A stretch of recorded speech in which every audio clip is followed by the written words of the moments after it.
Insurance odyssey supported by eSewa सबै सधैँ सँगै national life insurance for a secure future Asian life insurance सबैका लागि सधैँका लागि सुरक्षा सिटिजन लाइफ इन्स्योरेन्स समृद्धि तपाईको साथ हाम्रो सन नेपाल लाइफ इन्स्योरेन्स सबैका लागि सुरक्षा शिक्षा र समृद्धि Prabhu insurance protecting your future Shikhar insurance happy स्योरेन्स हिमालयन लाइफ इन्स्योरेन्स सुरक्षा अटल भविष्य सबल प्रभु महालक्ष्मी लाइफ इन्स्योरेन्स ढुकढुक होइन ढुक्क हौ।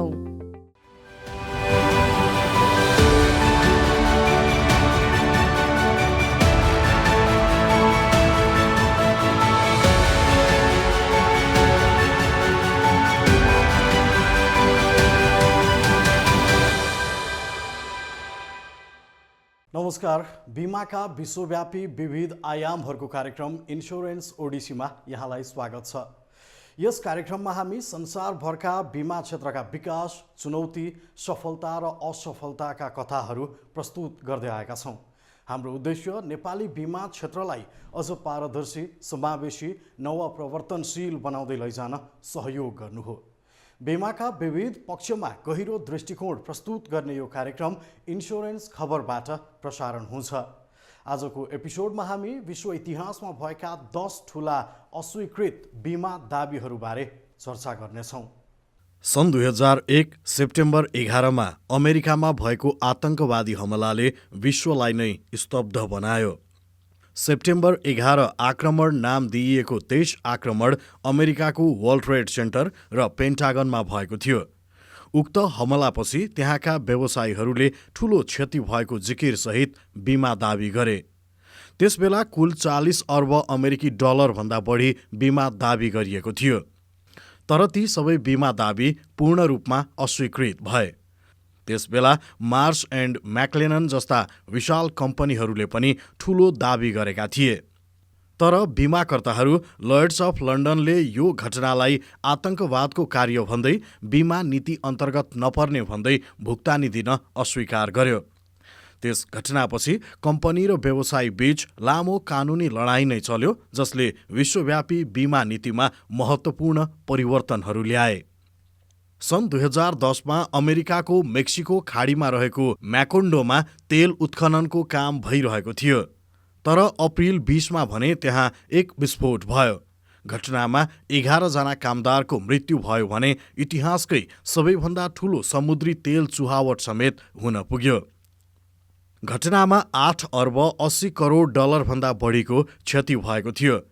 उत्खननको कार्य गर्ने कम्पनी ट्रान्सओसनले करिब 10 अर्ब डलरको वित्तीय क्षति भएको जिकिरसहित बीमा दाबी पेश गर्यो। तर बीमा कम्पनीहरू एआइजी र जुरिच इन्स्योरेन्सले उक्त घटना चरम लापरवाही र सुरक्षा प्रोटोकलका कारण भएको भन्दै भुक्तानी दिन अस्वीकार गरे। यस बीमा दाबीलाई विश्वको प्रमुख पूर्ण रूपमा अस्वीकृत बीमा दाबीका रूपमा लिइन्छ। तपाईहरूले सन् 1912 अप्रिल 15 उत्तरी एटलान्टिक महासागरमा डुबेको टाइटानिक जहाजमाथि 1997 बनेको फिल्म टाइटानिक त पक्कै हेर्नुभएकै होला।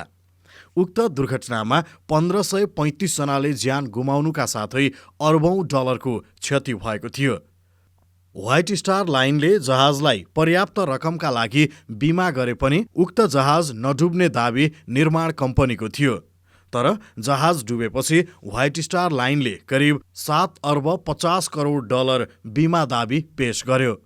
तर बीमाकर्ता लोयड्स अफ लन्डनले भने जहाज दुर्घटना लापरवाहीका कारण भएको भन्दै भुक्तानी दिन अस्वीकार गर्यो। यो घटना पनि पूर्ण अस्वीकृत बीमा दाबी मध्येको एक हो। यद्यपि जीवन बीमा गरेका र उक्त दुर्घटनामा मारिएकाको परिवारले भने बीमा भुक्तानी पाएका थिए। कहिलेकाहीँ बीमा दाबीहरूमा राजनीति समेत मिसिन पुग्छ।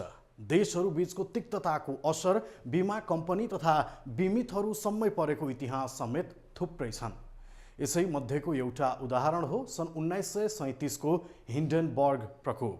जहाँ हिटलरको जर्मनी र अमेरिका बीचको सम्बन्धको असर बिमासम्मै देखा पर्यो। सन् 1937 मे 6मा जर्मन यात्रुवाहक जहाज LJ-129 अमेरिकाको न्यू जर्सीमा दुर्घटनामा पर्यो। यस घटनालाई इतिहासमा हिन्डेनबर्ग प्रकोपका रूपमा चिनिन्छ। दुर्घटनामा 36 जना मारिएका थिए। जर्मन जेपेलिन कम्पनीले अमेरिकी बीमाकर्ताहरूसँग तात्कालीन समयमा $1 अर्ब बीमा दाबी गरेका थिए। तर त्यसबेला नाजी जर्मनी र संयुक्त राज्य अमेरिका बीचको राजनैतिक तनावका कारण बीमाकर्ताहरू उक्त भुक्तानी दिन तयार भएनन्। हिन्डेनबर्ग जर्मन स्वामित्वमा रहेको र नाजीहरूको उदय भइरहेकाले बीमाकर्ताहरू भुक्तानीका लागि हिचकिचाइरहेका थिए। अन्ततः उक्त घटना दुर्घटनाका कारण नभई तोडफोडका कारण भएको दाबीसहित बीमाकर्ताहरूले भुक्तानी दिन अस्वीकार गरे। बीमा इतिहासमा क्याट्रिना आँधी सम्बन्धी दाबी पूर्ण अस्वीकृत बीमा दाबीको अर्को घटना हो। सन् 2005 अगस्टमा क्याट्रिना आँधीले अमेरिकाको विभिन्न राज्यमा विनाश निम्त्यायो। विनाशकारी त्यस आँधीका कारण अर्बौं डलर बराबरको क्षति भयो भने व्यापारमा समेत अवरोध आयो। पछि न्यू ओर्लियन्सका कम्पनी ब्रोडमुर डेभलपमेन्टले बीमा कम्पनीमा $50 अर्ब को क्षतिपूर्ति दाबी गर्यो। आँधीका कारण सम्पत्तिमा पुगेको क्षति र व्यापारमा पुगेको अवरोधले आफूले सो रकम पाउनुपर्ने दाबी कम्पनीको थियो। तर उसको बीमाकर्ता कम्पनी स्टेट फार्मले भने $1 पनि क्षतिपूर्ति दिन नसकिने भन्दै दाबी अस्वीकार गर्यो। बीमा नीतिले ब्रोडमुरको दाबीलाई नसमेट्ने स्टेट फार्मको भनाइ थियो। सन् 2019 देखि 2021 सम्ममा अमेरिकी जहाज निर्माता कम्पनी बोइङको 737 म्याक्स यात्रुवाहक जहाजहरूले अभूतपूर्व सङ्कट सामना गर्नु पर्यो।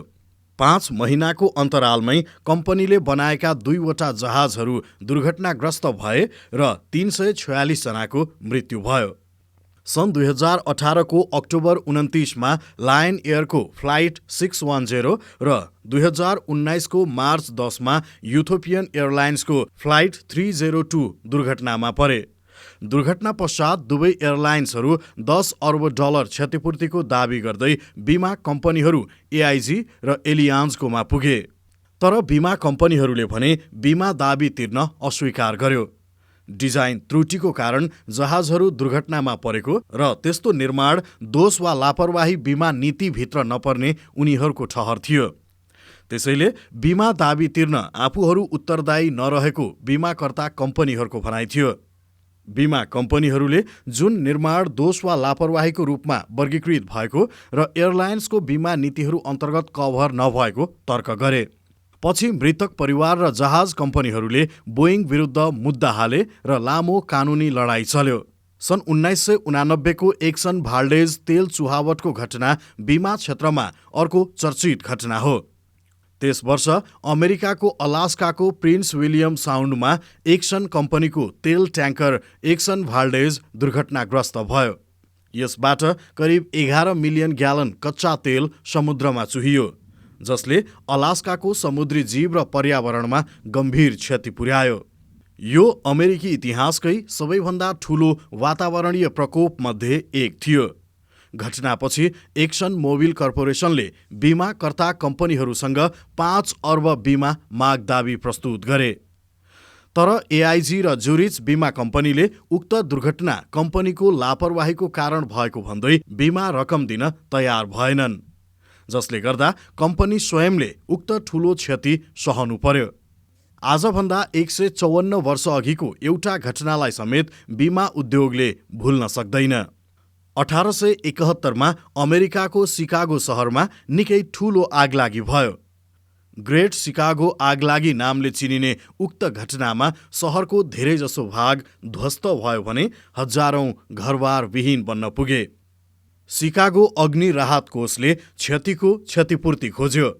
कम्पनीले द फायरम्यानको कोषसहित विभिन्न कम्पनीहरूसँग सन् 1871 को सन्दर्भमा अनुमानित $45 मिलियन क्षतिपूर्ति मागे।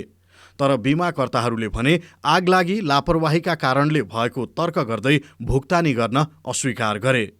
जसले उक्त क्षेत्रमा ठूलो मानवीय कठिनाई आइपर्यो र मानिसहरू आर्थिक सङ्कटबाट गुज्रिनु पर्यो। बीमा उद्योगले उस्तै प्रकारको घटना देख्यो सन् 1918मा। आजभन्दा 107 वर्ष अघि विश्वभर स्पेनिस फ्लूले महामारीको रूप लियो। लाखौंको ज्यान गयो, उद्योगहरू बन्द भए र अतुलनीय आर्थिक क्षति भयो। लन्डनको कपास उत्पादन गर्ने कम्पनी कटन ब्रदर्स लिमिटेडले आफ्ना कामदारहरूको मृत्यु र बिरामीको कारण उत्पादकत्वमा भएको क्षतिलाई देखाउँदै 2 अर्ब युरो बीमा माग दाबी गर्यो। तर द प्रुडेन्सियल बीमा कम्पनीले भने व्यवसाय अवरोध बीमा नीतिमा नपर्ने तर्क गर्दै भुक्तानी दिनबाट पन्छियो। यस घटनाले सार्वजनिक स्वास्थ्य सङ्कटको घडीमा बीमाको महत्त्व झन बढायो। त्यसपछिका दिनमा स्वास्थ्य बीमाको अवधारणा विश्वभर व्यापक रूपमा फैलियो। पूर्ण अस्वीकृत बीमा दाबीको अर्को घटना हो सन् 2008को। सन् 2008मा अमेरिकी इन्भेस्टमेन्ट ब्याङ्क लेहमन ब्रदर्स टाट पल्टियो। अमेरिकी इतिहासकै सबैभन्दा ठूलो त्यस घटनाले तरलताको समस्या बढायो र विश्वव्यापी वित्तीय सङ्कट निम्त्यायो। ब्याङ्क तथा वित्तीय क्षेत्रहरूमा व्यापक घाटा हुन गयो। लेहमन ब्रदर्सले आफ्नो केही घाटा र दायित्वहरू फिर्ता गर्न एआइजी र बर्कशायर ह्याथवे लगायतका बीमाकर्तासँग $45 अर्ब को दाबी दायर गर्यो। यद्यपि बीमाकर्ताहरूले दाबीलाई पूर्ण रूपमा अस्वीकार गरिदिए। धोकाधडी, जोखिमपूर्ण व्यापार अभ्यास र खराब व्यवस्थापनका कारण उक्त सङ्कट निम्तिएको भन्दै भुक्तान गर्न नसकिने दाबी बीमाकर्ताको थियो। पछि कम्पनीले आफ्नो सम्पत्ति बेचेर आर्थिक व्यवस्थापन गर्नु पर्यो। कार्यक्रमको 10औं अर्थात् आजको एपिसोडमा हामीले विश्वका 10 ठूला पूर्ण अस्वीकृत बीमा दाबीहरूका बारेमा चर्चा गर्यौं। कार्यक्रमको अर्को एपिसोडमा विश्वका 10 असामान्य बीमा दाबी बारेमा केन्द्रित हुनेछौँ। बीमा उद्योगलाई अझ जिम्मेवार, जनमुखी र भविष्यप्रति उत्तरदायी बनाउने तपाईँ हाम्रो साझा यात्राबाट आजलाई बिदा दिनुहोस्। नमस्ते।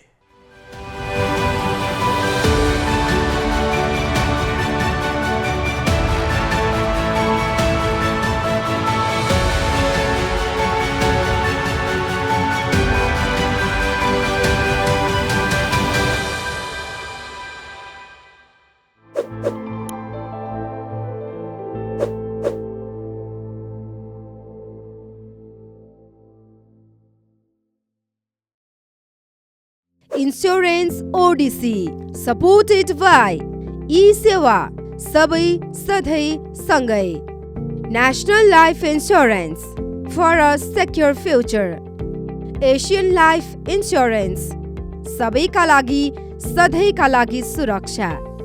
Citizen Life Insurance, समृद्धि तपाईको साथ हाम्रो। Sun Nepal Life Insurance, सबैका लागि सुरक्षा, शिक्षा र समृद्धि। Prabhu insurance, protecting your future. Shikhar insurance, happy स्योरेन्स। हिमालयन लाइफ इन्स्योरेन्स, सुरक्षा अटल, भविष्य सबल। प्रभु महालक्ष्मी लाइफ इन्स्योरेन्स, ढुकढुक होइन ढुक्क हौ।